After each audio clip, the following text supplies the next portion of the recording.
From the Dead Workers Party, a podcast about gaming featuring the people that bring your games to life. These are your core elements.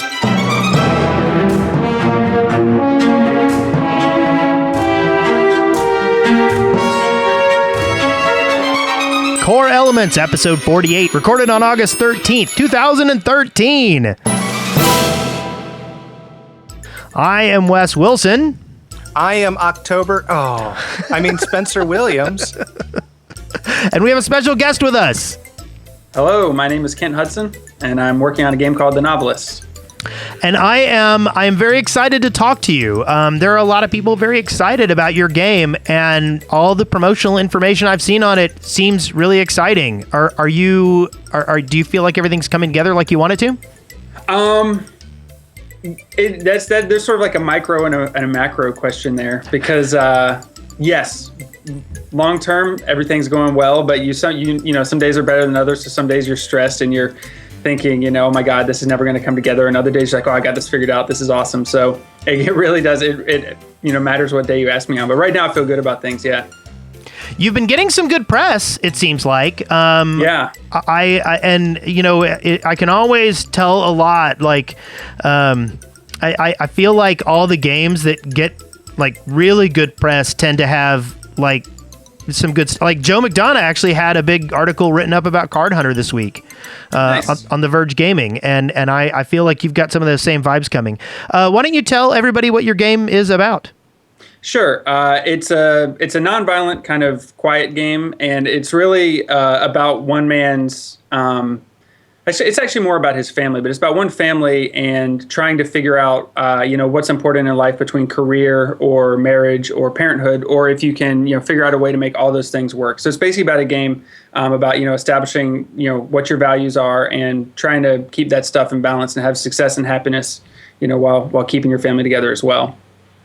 Excellent. So it focuses on. It's called The Novelist because the main character of the game is a novelist named Dan Kaplan, who has a wife named Linda and a son named Tommy, and so it's kind of the story of their family. It's told from his perspective, but it's really more a story of their family. It's not necessarily completely centered on him. She has a career as well. The kid's got his own life going on in school, so you get a little bit more of that information. You said it's non-violent? Mm-hmm. How is that an accurate representation of family life? Well, there's a lot of emotional violence, Oh, okay. I'm good. It's really, it's up to the player. So the player makes decisions. It's a dynamic narrative based on what the player decides to do. And as a player, you can grief the family if you want to and see what happens, or you can try to be nice to different people.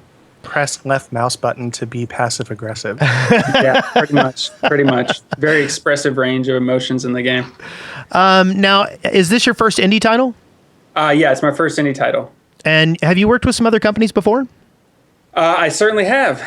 Quick rundown. I started in 2001 at Ion Storm Austin, where I worked on Deus Ex 2, and then I also worked on Thief 3 and the PS2 port of Deus Ex. And then before it was canceled, we actually had a small team. We were working on the really early version of Thief 4 that's completely separate from the one that's up in Montreal, but we had our own little internal pitch. But that was towards the end when Ion Storm started to fall apart. So after that, I went to Midway Austin, where I worked on a game, like an open world heist game, and that was never announced. And then the studio imploded, so that just kind of, 3.5 years down the tubes there. And then came out here to San Francisco and worked on BioShock 2, and also worked for a while on the new XCOM game, The Bureau. And then left from there, stopped over briefly at LucasArts and worked on a title there for a while that I never got announced and never really went too far. And when I realized that wasn't going anywhere, I quit my job and started this. So this is where I've ended up. Seems like a lot of LucasArts people realized it wasn't going anywhere and quit their jobs and started being indie. Yeah, there's a surprising amount of that from 2K Marin as well. Like, have you guys familiar with the game Gone Home? No. Yes. Yes, you have it. There's someone who hasn't heard of Gone Home. Wow. It's a new indie game that's coming out next week, and 3 of the 4 core members of that team are also at 2K Marin on BioShock 2 and a little bit of XCOM. And then Jordan Thomas, who was the creative director on Bio 2, he also recently left it to start a little indie team here as well. So he hadn't announced, I don't think, a project yet, but there's a shocking number of people who are kind of following this path, and two more of my friends who actually work on indie games as well. So yeah, there's lots of. Well, have you experienced any regrets? Like, have you like sat there and kind of rubbed your chin and go, I have made a terrible mistake? No. Really? No. That's the one thing. Like, I'm not a big regret guy in general. I don't really live in the past a lot. And maybe I've just been lucky to have not made any really, really regrettable decisions in my life.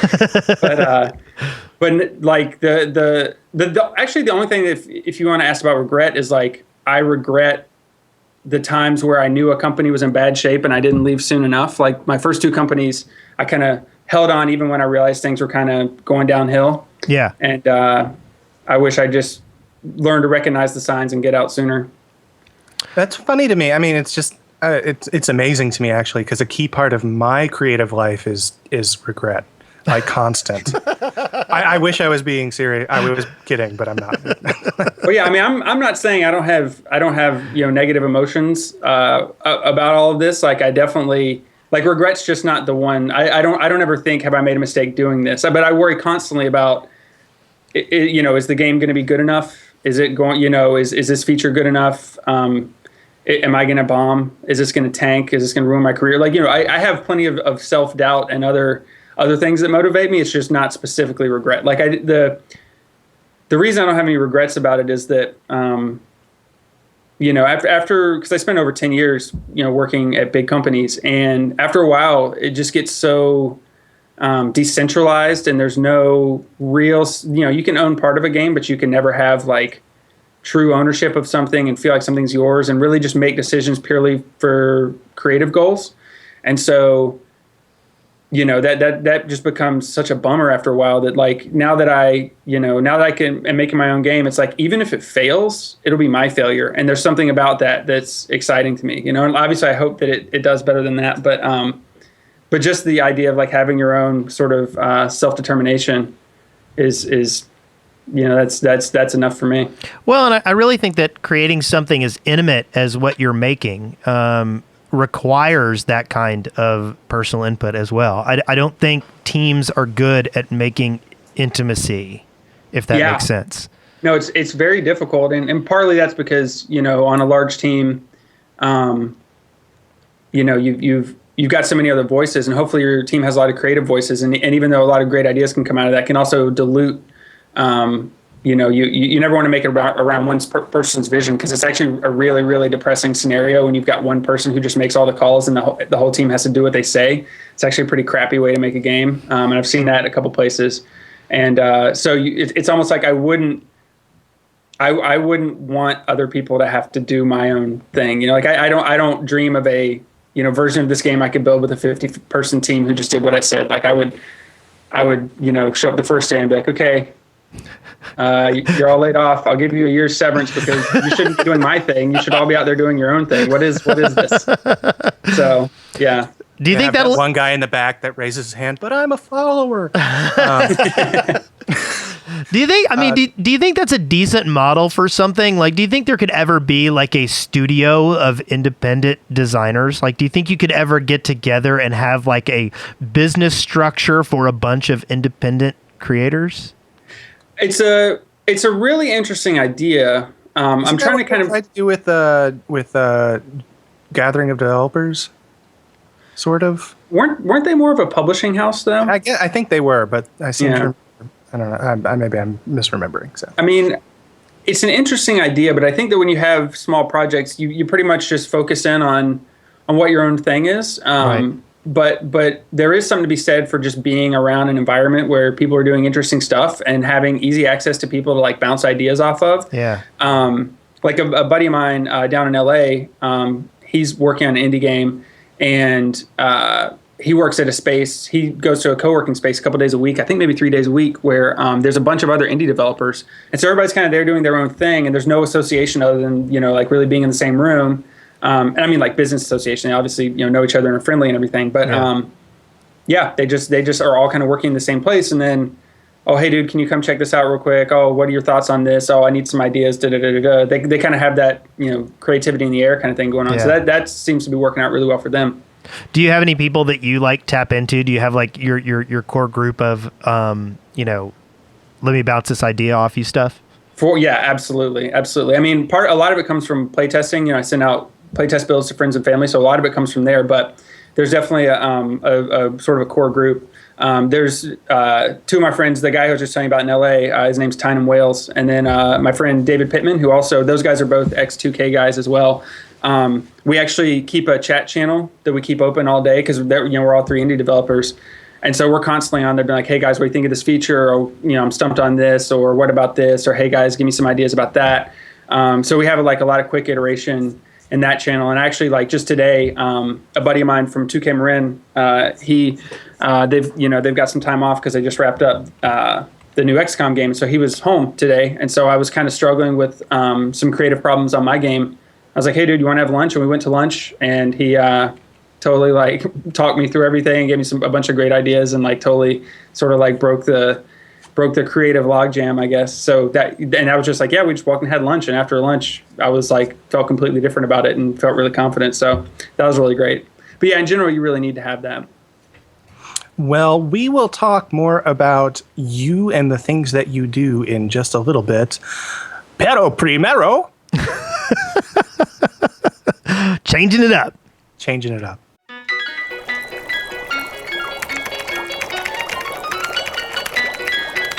Lab notes.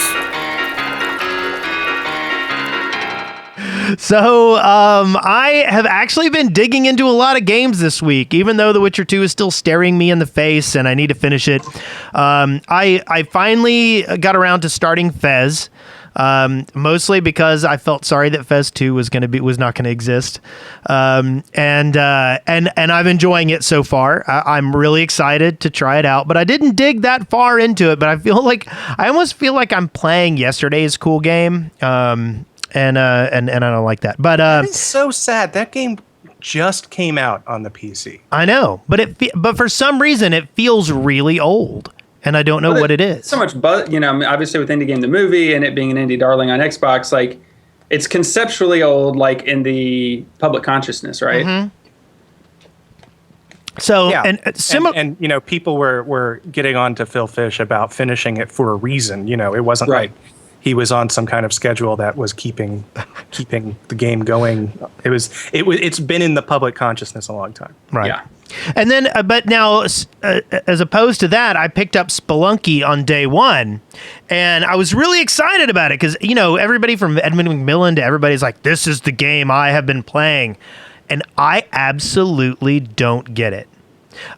I see what it is. I know what it is. And I'm going to put in at least 10 or 12 hours into it. I've got maybe 2 in right now. I'm gonna give it a good try, but right now, I don't see it. Wow. 10 or 12 hours for a game you don't get. Well, I mean, there are Professional responsibility, I guess. Well, but there are some people whose opinion on games I value who say this is a great game. And so I'm going to give it more than just my superficial, okay, I'm in a roguelike procedurally generated dungeon and I've got to get out. See, I'm like, oh, look, this game won't hit the resolution I wanted to. Deleted. Goodbye. But it's sad though. I see other people playing it and they seem to be playing it for a long time. And it's, and I see it mentioned all over the place and there's a lot of positive buzz about it. But I'm just not getting it. So we'll have to give it another try later. I also have been digging into Skulls of the Shogun finally, now that it's out on PC as well. No, it was out on Windows 8. Oh, that's right. You didn't play it on your Surface RT? No, I didn't. Oh man, I have missed out. But I like it, but I almost feel like the difficulty curve ramped up a little fast. I'm gonna dig into it some more as well. I love the style, the narrative, everything about it. Some of the gameplay elements are really, really cool. But I noticed that like I went from I can kill everything in a heartbeat to wait, am I gonna win this level ever? A little faster than I would have preferred. The other game I've been playing, remarkably similar because it's all about positioning your pieces on the board, is I have been digging into Card Hunter pretty good. Joe McDonough got a great write-up, and I'll talk about that a little bit later. And so I was like, oh yeah, I need to play that some more. And everything about that game is just tasty and delicious, and I love it. And so I got some guest passes, and I handed them out, and everybody I handed them to was like, I want another one. And it was, it's delightful. If you get a chance, sign up for the Card Hunter beta. It is really, really a lot of fun. And I'll get you a code before the end, Kent. It's Sweet, good. thank you. I mean, really, I love it so much. I do. And I don't say that about a lot of games. It's like, I don't think there's much wrong with it at all. And it's still in beta. Like, what's going on with that? And at first I kind of thought the whole, pieces on the board, getting annoyed with the cards kind of thing would grow old. But then once, like, all it takes to change your attitude about the game is for you to get a couple of new cards on an item. An instant you're like, ooh, what can I do with that in combination with the things that the other thing? So that's good. It's working. I feel like the CCG on computer field is a really tough environment, and I don't feel like many people have gotten it right. And this one works. Yeah, I'll have to check it out. The last thing I have here, I got on Salty Bets. Have you heard about this yet, Kent? I have not. Okay. Basically, there is a public domain fighting game called Muggin, and it has what Salty Bet has done is they have taken Muggin and they have run it full time AI versus AI with thousands of characters to choose from. They have imported fighters from all kinds of fighting games, and so basically every single round is just two random fighters with the AI controlling them, and then you bet on who will win. Now, how much information do you have before the match? None. You know which characters are fighting. That's all. Yes. And I assume there's somewhere you can look to see their past history? No. That's too bad. That's like because then you're just flipping a coin, right? In many ways, yes. But after I bet there's someone out there right now compiling these statistics. I have already heard a little bit about this. The Something Awful guys have gotten together and they hang out in a channel like on Steam while this is going on, and you come up with theories. Like after you watch it for a while, you go, "Oh wait, that's a Spanish character. Spanish characters always kick butt," or you learn which of the Dragon Ball Z characters will be victorious and which won't. Or is this real world money?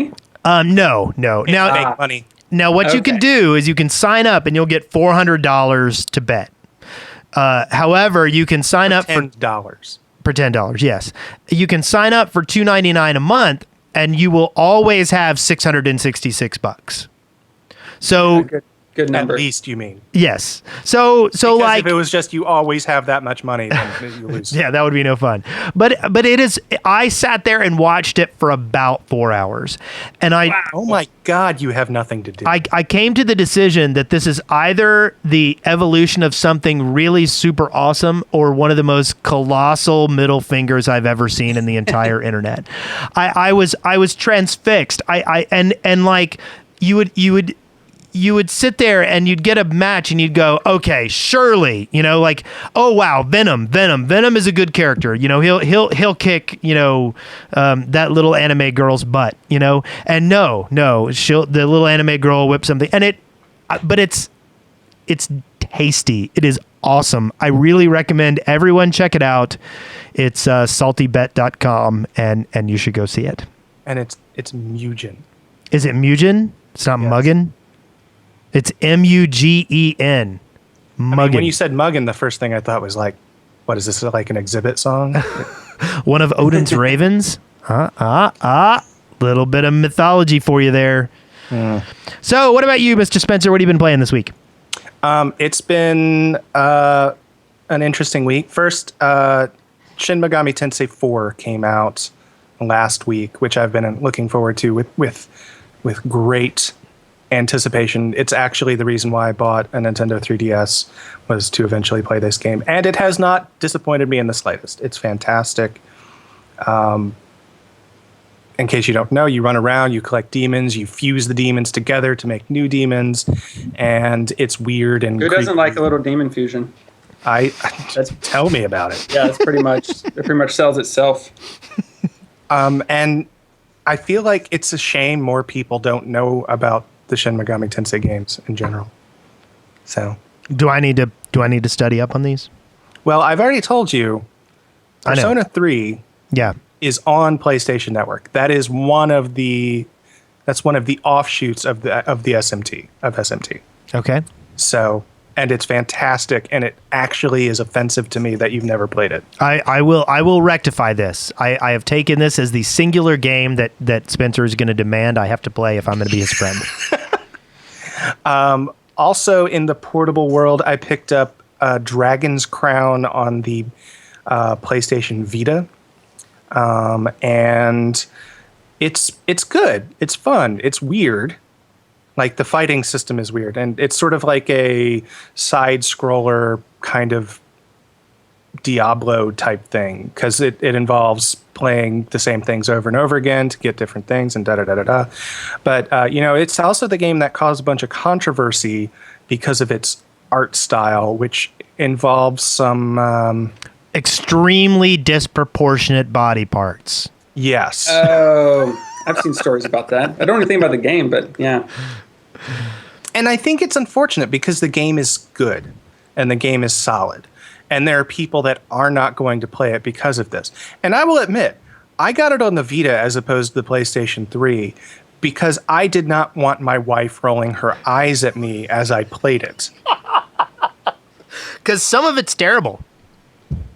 Well, Some of the graphics, and especially at a time when there is kind of a public discussion about portrayal of women in video games, this came at a really unfortunate time. I start to lose interest in this discussion entirely.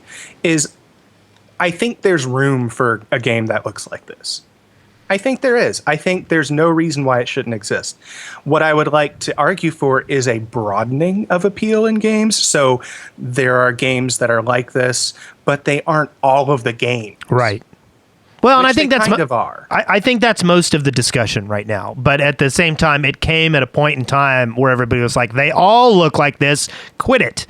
So, Let's see. The other big thing that I did was I played through Spec Ops: The Line, which has been on my list forever, and I'm going to go ahead and call it feel good game of 2012. that feels like irony. Is it sarcasm you're pulling out on me? Okay. If you're not familiar with the game, and Wes, I know your thing about spoilers, so I'm not going to spoil anything, but it starts off as a standard shooter. And as the game develops, it turns more and more into this sort of intimate character study of what kind of person would be actually a person in these violent video games that we play. Right. And it's dark, and it's you're constantly disappointed in yourself, and That's what I need in my spare time. What you were saying earlier is this sounds like all that regret stuff you were talking about. well, maybe a little bit, and this goes into one of my things is I constantly say games don't have to be fun, and I will say there were times I was not having fun in this game. But that said, I think it was a valuable experience, and I'm glad that I played it. I'm also glad that it was only about 7 hours long. Okay, good. I see. I'm not a huge, military shooter fan, but I've heard a really good thing about Spec Ops: The Line. So if I see it on sale, I'll pick it up. One of the nice things about military shooters is they're always only about 7 hours long. Very heavy content to make. Yeah. So That's more. That's less time than I'm planning on putting into a Spelunky. So yeah, that's true. That's true. The last thing is somehow I'm not sure how it happened, but Rocket Demon Productions now has a Minecraft server, and we've been testing it out, and I've been playing around with it.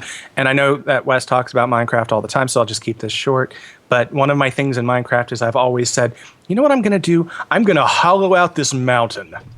I'm going to hollow out this mountain by hand, and then inside it I will construct a glass gazebo of every animal in the kingdom. And I try these enormous projects. And this time, I was like, you know what? I'm just going to build a house. Yeah, we were discussing your multitude of snow globe projects in our Minecraft 3 podcast. different snow globe projects. Yep. Yep. Is that a real life interest bleeding into the world of Minecraft? Absolutely not. No interest in snow globes whatsoever. And actually, I should point out a couple of things. I talk about these a lot on our other shows, but in Minecraft on our The Shaft show, I've discussed we did something recently called the Hardcore Challenge, where basically we went on to a server in hardcore mode and built a fort, and then we did 10 episodes, and we had people like get the codes from each episode, and then we had 10 winners come in, and they had 2 hours to kill us. Mm-hmm. And those videos are on our Dead Workers Play channel. If you want to go check that out, the finale is up, and it's actually a lot of fun. If you get into it, you'll be on the edge of your seat. The other thing is I've been playing a lot of Smite, and we do a show called Dead Workers Party on Smite. And I have really been enjoying the game, and I think High Res has created something really high quality here. And as my go-to, I need to wake up, I need some energy game, Smite is it. Pretty much I log on, I play a couple of games, I'm on the edge of my seat, I'm having a great time, and I'm ready to play whatever else. So Kent, what have you been playing? Hello. What have you been playing? Mostly my games, sadly. I'm just trying to find bugs and get the playtest stuff together. I've been playing a lot of Plants vs. Zombies 2. Really?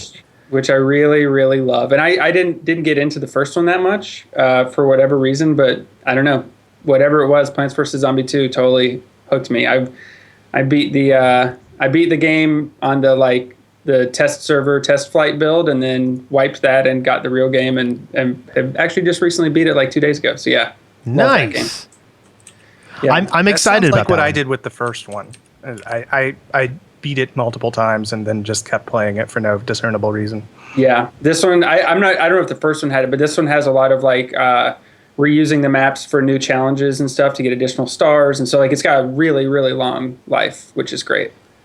There's a lot of really cool challenges and new mechanics and stuff. So, well, yeah. I think there were only 4 maps. So. Yeah, this is a huge There's 3 different overworlds. They've all got pass through them. It's almost like Super Mario World, and wow. Unlock different paths and stuff. Yeah, it's insanely good. I love it. It's a really, really great game. And then let's see, the other game I played recently was State of Decay on the 360. Have you guys played that? No. Oh man, open world zombie game. I don't even have a 360 anymore. I'm not. I'm actually not much of a console gamer. My PC has eaten it all. Yeah, it's coming out on PC at some point. It's super great though, because zombies, as we know, are pretty played out fiction, but they actually. They did the thing that good zombie movies and zombie books do, where the zombies are almost in the background, and what it really becomes is, talking about the breakdown of society and people turning on each other and stuff like that. It's crazy, crazy systemic. You can build and shatter relationships. There's morale. You build your own base that you can move around the world. All these open world quests. Anyone in the story can die at any time. Well, actually, after their introduction cutscene, so. People can die. You switch between multiple playable characters, and you're trying to manage the morale of your group, and people will get depressed, and all of a sudden you have to go take them out to kill zombies to cheer them up, and all this stuff. It's totally crazy. You have to take them out to kill zombies to cheer them up. Yeah. No, seriously, you go up and they'll be bummed out, and you're like, "Hey, dude, let's get your mind off this," and you go out and kill some Zeds. It's pretty great. It's a super weird systemic, and it's crazy janky. It is barely held together by duct tape. It's so buggy.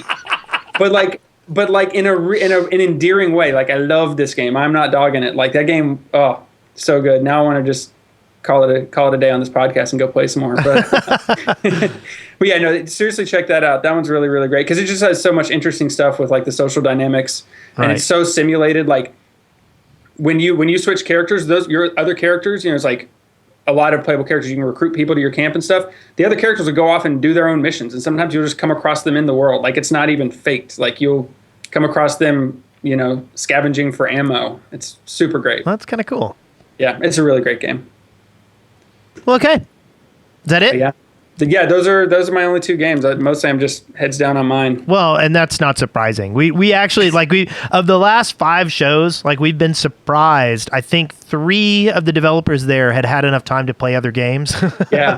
I'm actually impressed that you had 2. Yes. Well, yeah, that's amazing. State of Decay was a month or 2 ago when I was not just completely absorbed in my game. And then Plants vs. Zombies is like, wake up, play a couple maps in the morning, play a couple before you go to bed. I'm waiting for the developer that I say, so what have you been playing lately? And they say, I played Pac-Man once. And there was Zelda. Was it called Zelda? Was that the one on the Nintendo? It was like the mythology of Zelda. Yeah, it was weird. It was weird. There's this little guy in a blue suit running around. Wearing a captain's hat.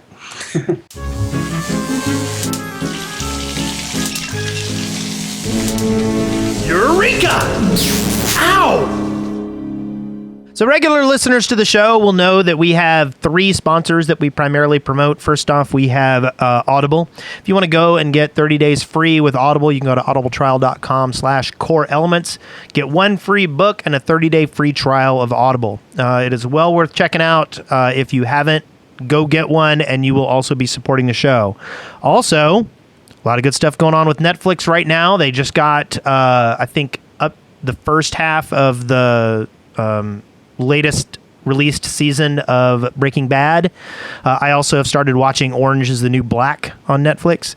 So you can get a 30-day free trial of Netflix. Trial this stuff out. Go to netflix.com/deadworkersparty. Additionally, you can go to lootcrate.com and get a delivery of cool, geeky swag delivered to your home or office every month. And we will give you $3 off your Loot Crate, and all that will be in the show notes if you want to go to ce.deadworkers.com and find it. So, Can I just say real quick, I started watching Orange is the New Black. I've only watched 1 episode, and I knew nothing about it other than the fact that it was supposed to be really good, and I turned it on. My wife was in the room, and I was like, "Oh my god, so much lesbian sex!" yeah. It's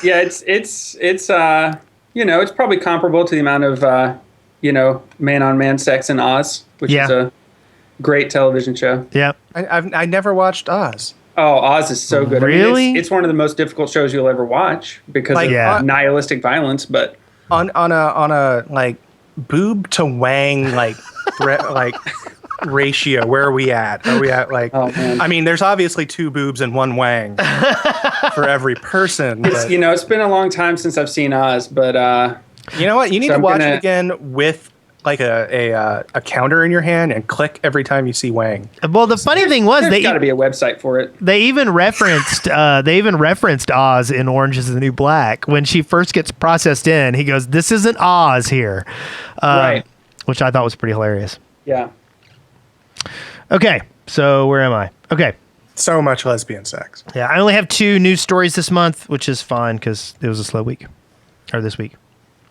So it seems that the internet is victorious in another one of their battles. The Xbox One will not require the Kinect to be hooked up at all points in time. I do believe it will still be included. Everyone will get a Kinect with their Xbox One, but it will not have to be turned on for the thing to work. And Redditors across the globe are chanting their victory with great fervor. And it seems as if everything that people were complaining about before the slaughterous press conference has been reversed. Can I argue with that? Yes, you can. Please do. I continue to wonder if Microsoft has any strategy whatsoever with this box. Okay. Do they? I mean, if these things were as truly integral as they said they were, how are they going away? Like at the drop of a hat? Are these managerial decisions? Was the whole thing hyped to begin with? You know, there's a certain like subset of people that are disappointed at all of the changes, saying that because Microsoft is listening to consumers, they are no longer going to be delivering the experience that they had promised, which, you know, fair enough. There are things that are going to be lost because of these changes, and that's a fair point. I don't think those things make up for the really, you know, sort of horrifying details of the console at launch. But if those things were as integral as they said they were, where are they going? How are they compensating for that? And why is anyone interested in this console at this point? That's sort of where I'm at. It just doesn't seem to make any sense to me whatsoever. Well, I see, and that's just it. Like when you look over what's going away, there were some neat features there, and I'm willing to bet that somebody in the managerial chain says, "Look, I've got this idea. I think this might be a little controversial, but let's do it this way." And then all the other managers are like, "Okay, we'll take this chance," and they took a chance. And then when they got slaughtered in the press conference, they said, "Wait, we were going out on a limb, and this is not going to work for us." I don't necessarily think, like, for instance, I loved the idea of being able to get on somebody else's Xbox, download my game, and play it. That's awesome. But I don't think the cost was worth it. But, you know, whether or not the cost was worth it, I'm not arguing that. I think that in the long run, these changes that they're making are very pro-consumer. It doesn't change my impression of an absolutely muddled vision for what this next thing is going to be. Whereas you can argue, and I think it's hard to argue against this, that Sony has made far fewer sort of risky moves. What they are making is a PlayStation 2 with more graphics. Yes. And, you know, really that's it. That's what they're going for. Yeah. And that made it far simpler to talk about. But I mean, at least they know what they're making. The new Xbox, though, I mean, they did have if you look at how they originally announced it, they definitely had a vision for how they wanted it to work. And I think really what happened was the people who they have to sell it to did not buy into that vision. Like, I think they clearly had one about going to a more online, obviously, you know, future with the more of a license-based, you know, license-based games. And, you know, that's what, you know, you have already on live digital distribution on the PC. And the audience, for better or for worse, did not want that. And so they were forced to react. Like, they can't, you can't get killed like that and say, okay, well, we're just going to sell it anyways because it's too, you know, it's too risky. So like I think they're definitely hacking away at what they might have originally thought, and may now have, you know, lost any sort of, you know, vision for the console beyond just make it a better 360. But I think at the beginning they had a very clear vision internally, and just it was the wrong one for the market. Yeah, I agree. See, and I'm still so fuzzy on even that, and the reason being, you know, I'm not a console developer, but it seems like a lot of the things that they were talking about were were things that had to be part of the core structure of the system. And especially if they're required. And that was the big thing, is these things, because of the way it works, it has to be this way. And they said that about just about every single feature that's changed. That's usually marketing spin, though. I mean, yeah. Yeah, I mean, and that happens. That happens all the time. Developers say that stuff about their games. You know, certain features have to stay because this, that, or the other. And, they had their reasons for wanting the online checks and things like that, and they were, you know, a variety of reasons in terms of deals with publishers and anti-piracy and all these other things. And but ultimately there's a piece of software running on that box that says every 24 hours, let me ping this server and transfer some information, and they can rewrite that software. I mean, I've you know, I'm sure they're scrambling internally to undo all this stuff. It's not for free, but like it's not like this stuff was. I'm just thinking there's got to be like what, a 6-month window between E3 and when they have to actually have the code fairly finalized for launch. Yeah. Because But I mean, it just doesn't seem like much time.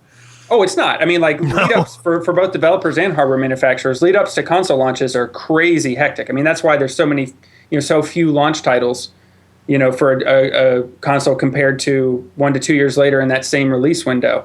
It's hugely frantic, and it's everybody's scrambling. And I guarantee that making all these changes made it much worse for them. But ultimately, they just made the decision we cannot sell something that people aren't going to buy. So they're just like, we have no choice but to go through this crazy rework. And so I'm sure that people's, hair's been on fire ever since then. But you think it's doable? Oh, I don't know. I don't know enough internally about how their stuff works to know if they'll pull it off or not. Well, let me ask you this, and I want to ask Wes this as well. Are you going to get either one of the PS4? PS4. The PS4 or the Xbone at launch? I am planning on getting a PS4. At launch? I would like it at launch. I do not think I will be able to afford it. Okay. At launch. Yeah, I'll probably get a PlayStation 4 also.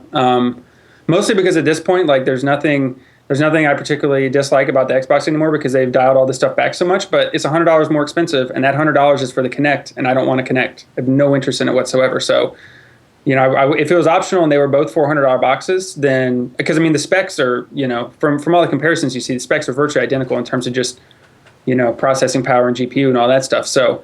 I don't have a pre-order in for either one of them though, so I probably won't be able to get it at launch just because of supply and demand. But I'll probably get a PlayStation. Plus, I don't know. Yeah. Even though now Microsoft has opened up the publishing for indies, the fact that Sony did that proactively and came out in support of it and aggressively pursued it. That from a company level and from like a corporate culture level is, that counts for something for someone like me who's an indie developer who needs a lot of help to get on that, as opposed to someone who got begrudgingly beaten into it by negative response. Right. Even though, to be fair, being able to use retail hardware on the Xbox One for indie development is huge. Yes. Not having to have dev kits, that is a huge deal. Yeah. So. I've seen it pointed out, though, that there's definitely going to be tiers of dev kits. Oh, sure. So, but I have to say also, even before Microsoft flip-flopped, Sony has been far more friendly to indies, at least from my perspective, over the last, 3 or 4 years. Mm-hmm. Totally. 3 years. I don't know. Well, I think Microsoft had the idea they were being good to indies, but in like how it worked out. The way the Xbox Live Marketplace stuff Microsoft's works. barely. I mean, like by now, the 360 and the Xbox One, they seem like only barely interested in video games at all, indie or AAA. If you go to your dashboard right now on your 360, like you buy a game and you can hardly even find it. And like they did the Xbox Live indie game section or whatever, and that thing has just been repeatedly ghettoized. Like every title, I literally don't even know where I'd find it right now. Every time I ever went to that, and you said ghettoized, I swear every time I found it, I heard a sad violin, and I felt like I was in 1920s New York City.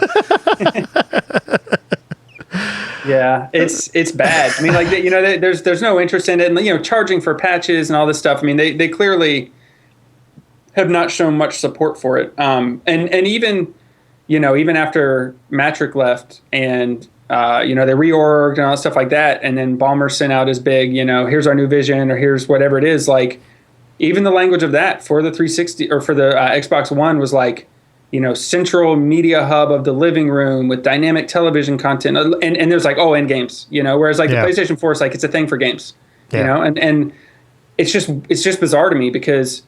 Yeah. My first response to it was I already have a Roku. I've got an Apple TV for $99 that has Hulu and Netflix and whatever and like the thing is the living room's not even a thing anymore. Like what's the living room anymore? Like between tablets and smartphones and laptops and everything else like that. Like I use my TV to watch shows, I guess, and play some console games, but I play games on my tablet, on my iPad, I play games on my laptop, I play games on my phone. Like it's not like there's this I mean, used to, the TV was the center of your den, and that's where you kind of did all these things. But that's I was actually, while you were saying that, I was trying to count up in my head how many devices that I own that I can watch Netflix on. There's like my computer, my Wii U, my PS3, my Vita, my 3DS, my iPhone, my iPad. I'm pretty sure I can watch it on this small scratch that I put on my arm. So I don't know. So we'll move on a little bit. I've only really got one more story. Card Hunter had a really excellent write-up in The Verge, and they actually said it was the next great board game. I'm not sure I would necessarily go that far. Those are strong words. I know. I'm not sure I'd go that far, but again, to anyone who's listening, get into the Card Hunter beta and try it out. I have a feeling this is going to be a real winner. And as far as I'm concerned, it's the best online card game I've played yet. I'm pretty sure the last time Wes and I agreed with each other about a game to this point was Team Fortress 2. Yeah, it's been a while. Wow, that's a long time ago. Yeah. Inspiration. So you're doing this game called The Novelist. Fess up. You wanted to become a novelist, didn't you?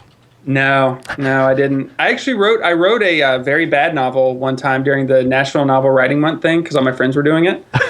And it ended up taking me, I finished it like 3 years later because I lost interest like halfway through. And I finished like 3 years later and it's like 40,000 words. Did you shop it around at all? Oh, God, no. I finished it and was like, I finished it. And then it's in a folder somewhere. Like, it's not remotely good enough to publish.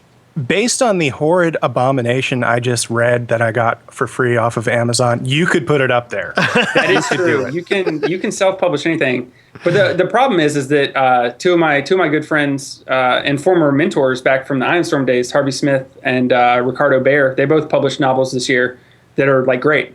They're like really well received, good reviews, stuff like that. So it's like I can't be like, the third Iron Storm designer who's like, yeah, check out my thing, and it's just a dumpster fire of a novel.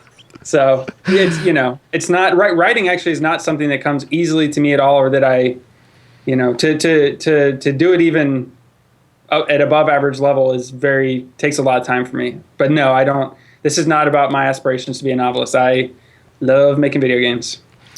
So, and this is something that I kind of am fascinated with. I feel like when you create a game that addresses like mundane life, you kind of travel into an uncomfortable area as far as games go.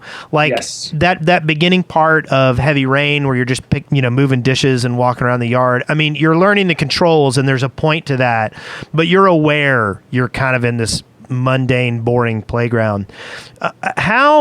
What kind of efforts did you take when you were doing The Novelist to try to, kick it up a little bit and not make it feel as mundane at times? Sure. Probably the biggest thing is just the fact that it's also a stealth game, and you actually got this light possession ability where you can look at a light fixture and zoom to it and possess the light and then look around. It's a first-person perspective game. And so there's actually, between the stealth and having like a really sort of fantastical movement mode, it's actually really fun and fluid to just zoom through the house, and all the lights are kind of set up so there's little pathways to get through the house. So, you're kind of reading all this heavy stuff about these people having doubts about their marriage, or, the kids having trouble in school, or, their relationship's going off the rails, or his book is failing and his publisher's going to cut off his advance, and all these sort of like depressing situations, but you're kind of having a good time zooming around and kind of checking it out. So I tried flying from light to light distracts you from the. Yeah. Well, I wanted it because if you think about it, this game, it's primarily a narrative game. Like the whole point of the game is that you create the story, and the only through line of the narrative is how these relationships develop. So how is his book going? How is his marriage? And is he being a good father or not? And every chapter in the game has you make a different decision that's based on those three axes, and you have to pick one. And so if you choose to work on your book for one chapter, then your wife gets a little more mad at you and your kid thinks you don't love them. And you have to start trying to spin these plates and balance things and navigate your own path through the game. So you're dealing with all this heavy stuff. But if you think about it, it could have been a 2D pixel art game. It could have been a sim style, isometric clicking on people game. It could be a third person, there's all kinds of different genres that it could have been, right? Like you could sort of filter this narrative type gameplay into anything, really. Yeah. And so I wanted it to be something that kept you close to the characters, which is why it's, you're kind of confined in this house with them. You're moving through the same space as them, and you're zooming around these lights. And you can leave the lights too and walk around. But when you're doing that, you're visible to them. So that's where the stealth stuff comes in. So there's definitely some sort of tense moment-to-moment gameplay around that stuff. But it also kind of has the benefit of you being in that space with them. And it kind of, I hope that it connects you to them a little bit more. And especially to enter their memories, you have to actually sneak up behind them, almost like you're going to blackjack somebody in a stealth game. And so there really is that sort of like tense stealth element at times when you're trying to, enter someone's memory and explore that for more information about the scenario. Cool. And Spencer mentioned earlier that, we have this discussion about whether games need to be fun.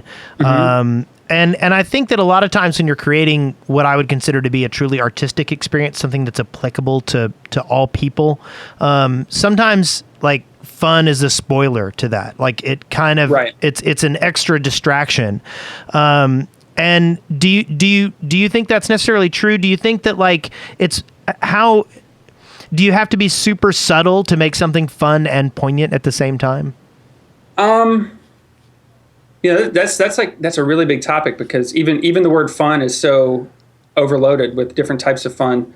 I don't think that games, quote unquote, need to be fun. It's kind of like saying that all movies have to be comedies, right? Like, I think that a game needs to have something that engages you, and that could be, just a fun core mechanic that's just really enjoyable from muscle memory and twitch reflex to do, and that's awesome. It could also be something you're really engaged with the characters or the stories or some of the dynamics. I mean, I've been playing this game. I should have mentioned it in the previous segment, but I've been playing this game called Papers, Please. Have you guys seen that game at all? I've recently acquired it, and I have not played it. Oh, man. Yeah. You want to talk about a game that's not fun in any way, but is totally fascinating and engaging and riveting? Whew. That game it's amazing. And the thing is like, it's not fun like he tried to make it fun and failed. There's actually some incredibly elegant and simple design in that game, in how you actually move the objects around on your desk and how things start to get cluttered, and it creates these feelings of tension, and you start to feel overwhelmed and da-da-da-da. Like, I mean, it's all very intentional, and a lot of it's intentionally almost designed to be stressful and to, make you feel overwhelmed with these important decisions you're making. And like you're getting behind and confused and all these sort of things you would, connote with negative emotions, but it's doing it for a purpose, in the same way that, sometimes a movie will have an uncomfortable scene that's difficult to watch, but it's got emotional power that you would never say, wow, I didn't like that movie because of that. You'd say, wow, that really moved me, or that really engaged me with it. And that's the kind of thing that Papers, Please does. It's a deceptively simple framework for a game that when he layers in the complexity, it's amazing. So I definitely don't think that games need to be quote unquote fun. I mean, I just think they need to be engaging, and there's many ways that, you can become engaged with that. And so in my game, I'm trying to, have people get engaged with the characters and really get invested in the decisions that they're making, because you see how this family is morphing. So if halfway through the game, your wife's about to leave you, or the kid's, so depressed that the wife's, wondering what to do about it, or you terrible father, and all these other things. I hope that that's enough to keep you playing, just to actually develop some caring for these characters and try to fix that decision. And at the same time, it's not like the game has to be a bummer. You can do nice things for people and have a happy ending and make the family happy. But you just will never be a novelist. What do you say? I said, but you'll never be a novelist. No, not me. No. I mean, I was just laughing about in the game. You got to make these decisions, but at the same time, if you make your family all happy, your book just kind of sits there and wallows in its own. No, well, there's a couple of mechanics that let you, if you play well enough, you can kind of have it all. You can have a happy ending. Sweet. I don't want to have a happy ending. I don't. I think that would ruin it for me. You can grief as hard as you want. Yeah. So one other thing I think is really compelling about your game, and I used the word compelling. That was so trite. Wes. I know. Oh, no. God, you use a You're really not great. allowed to use evocative now. I know. Those two. So. Oh my gosh. So you use kind of the cell shaded art style. Is that like where you started originally, or is that an evolution? No, that was from the start, and I should say I have no artistic ability whatsoever. The artwork for the game was created by my friend's company called CG Bot. He's an old buddy of mine from Iron Storm, and he created an art outsourcing company, and they're doing the artwork for the game. So shout out to CG Bot. But I knew that I wanted a cell shaded style, and so I put together a big style guide when I started of just like screenshots from different games. And the time period, it's set sort of indeterminate, 60s/70s type time period. And so I knew the style points I wanted. I'm not able to create it myself, but I wanted that style because, number one, it's just, it's sort of timeless. Like, it's not going to look dated because it never looked cutting edge. It looks just more like a intentional artistic choice, Yeah. So that was part of it. Is I just wanted, I just wanted to look how it looks, and that's what the game looks like, and it'll always look that way, and that's just kind of how it always was. But also, obviously as an indie, money and time are very precious, and if I'm going with like super high res, art that just takes more time and money to build, and to me there's nothing interesting about that to me, as money aside. Yeah. Like photorealism, I just don't get why people care about it that much. I mean, I know it's just a personal preference, but I don't, Yeah. That's it's like saying there's no place for an animated movie. I mean, which is kind of funny to say because I don't particularly care for animated movies. But I would never say they're not real movies or whatever. Yeah. So yeah, I mean, it's really just more of a stylistic choice. But I also kind of like the style because it makes the family a little bit more of a blank slate. They have kind of like low res features and stuff like that. And I'm kind of hoping that lets players sort of infuse some of their own meaning into the characters and kind of identify with them a little bit more of a blank slate approach with them. Yeah. So While we're talking about how it looks, I just have to ask real quick, what made you decide to go with the pedo stash for the main character? Well, actually, that was my friend Hoagie. He drew the character concept for it. CGBot did all the artwork, but my friend started with the character concept, and he just started sketching guys, and he just sent me a drawing of that guy one day. I was like, yeah, that dude, because it's set in the 60s or 70s, so I think it wasn't as out of place back then. Yes, I agree. I just had to throw that out there. You just want to use the word pedo. I had to throw it out there because you're gonna see it after the game's out. Just so you're probably before. The internet's a terrible place. So, like, do you feel that you reach the central concept of your game pretty well, or are you going to explore it in other things, like kind of go back here and revisit it with another product? I don't think I would do a follow-up dealing with this same stuff, the same subject matter, just because it's really, really difficult to work on, just emotionally. Like, I'm like, my job is to create really difficult family situations, and then write, the character's diary entries about this difficult situation. Yeah. It's just like, it's really emotionally draining. Like, I really want to work on a game with no words in it anymore.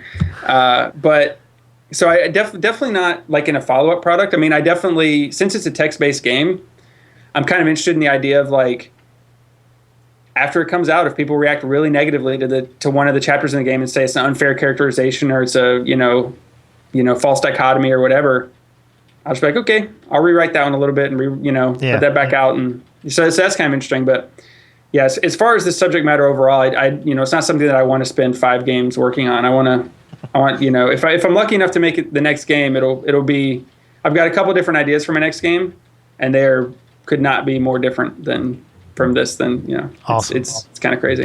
I have one more question sure. about the game. Go for it. And without getting into anything that would give anything away, this is just something that I've been thinking about a lot lately, and this looks like the kind of game where it might exist. Is there sex in the game? It is not shown. It's referenced a couple times because you get a lot of recollections from characters. about the events in the game, and so if you've made the relationship really good, then you might see a reference to them having sex the night before, or staying in a bed and breakfast over the weekend, things like that. But it's always from the character's perspective, so it's always the way they would write about it. It's not graphic or anything. It's just more like, oh wow, we had such a wonderful evening, and that was part of it. But there's not any like actual animated character sex. Right, and the only reason I ask is that my latest sort of not bandwagon, what's the thing? Intellectual drum beating. Yes, drum beat. I'm tired of hearing people say on one side that all games are art necessarily, and then as soon as they say that, they say, but we can't have games about this, this, and this, and sex is one of those things. So I just wanted to ask. It looks like it would be, in place here. Not necessarily the animated, but, right? You can't talk about a relationship between two adults. Yeah, totally. Yeah, it's referenced. It's untastefully, I will say. Tasteful, yeah, tasteful. But yeah, no, you're right. It is part of a relationship, and so it is the kind of thing people. If your relationship with your wife is going well, that's the kind of thing that happens more. And if you were writing about it in your diary to yourself, then it would be a natural thing that you would mention. So, Muddy Buddy in the chat room wants to know what your favorite game overall is of all time. Yeah, like favorite game ever. Question. Deus Ex, easy answer. That's the game that got me in the industry. You can't pick a game you worked on. No. I did not work on the first one. No. Okay. No. The first one came out between my junior and senior year of college. It came out that summer, and up until then, I'd worked on like maps and mods and stuff, but was not planning to get in the game industry. I was a political science major at a liberal arts school with no computer ability whatsoever. Well, that's a lie. I could build maps and stuff, but I wasn't a programmer. And that game came out, and I was like, "Holy crap! Games can be like this!" And it just opened my eyes for so many different reasons on so many different levels. And yeah, that's how I ended up at Ion Storm. I was like, "They're hiring. I should apply there." Like it was like that sort of like youthful. So you got your dream job. I was like, "Oh, my favorite game is from this company, and they're hiring. Okay, I'll submit an application. I'll go work there when I get out of college." And like by dumb luck, I actually got hired. That's incredible. Which is very fortunate. But yeah, Deus Ex is my favorite game of all time for sure. And I haven't asked this question in a while, and I love it, and so I'm bringing it back. Is there something in the game that you're working on that, like, when you look at it, you recognize that it's kind of like it's something you put in there? It's like a touch that no other individual could have added to that game other than you. Yeah, there's actually a lot of that. It's not an autobiographical game. It did not start off as this game about a dude and his family. It started off like as a way bigger game that I pared down and finally picked this for like pretty much fictional and functional reasons. But once I started having to write for these characters and write like, what's the letter he writes to his agent when he's behind schedule? What kind of, when he's writing in his diary, what kind of self-doubt does he feel about his own creative process? What kind of pressure is he under? What kind of, and I've got these for all the characters. The wife has her version of that. She's a painter.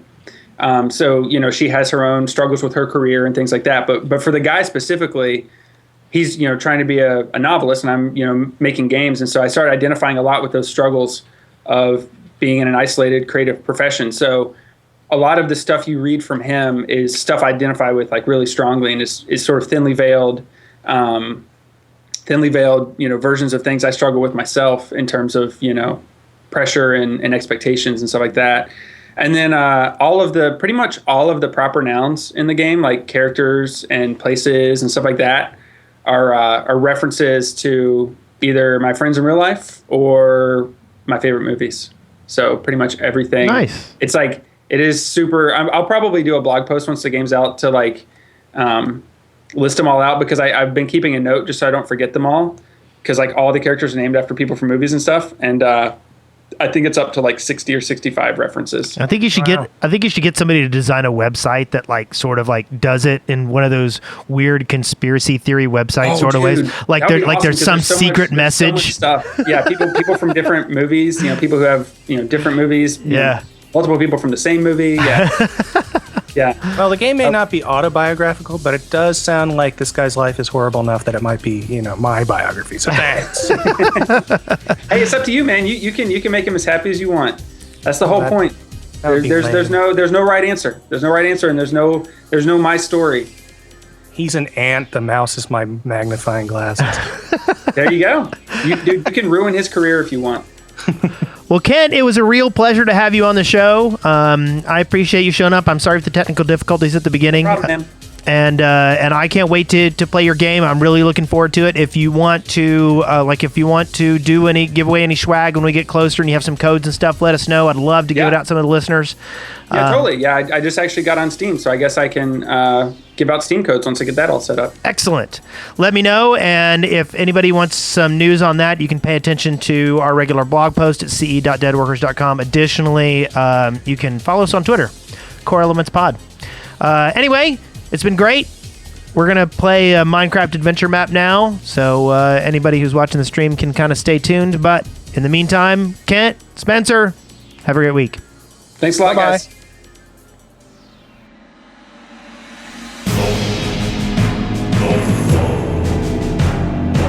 You've been listening to Core Elements, exploring gaming one element at a time. A podcast by the Dead Workers Party. See the show notes and get more information at coreelements.deadworkers.com or leave us a voicemail at 256-812-1010. Core Elements, episode 48, recorded on October. Wow. Recorded on August. Intro. Say what? Good vibes so far. Yep. Recorded on August 13th, 2013. Dead Workers Party Network. Tastes like chicken.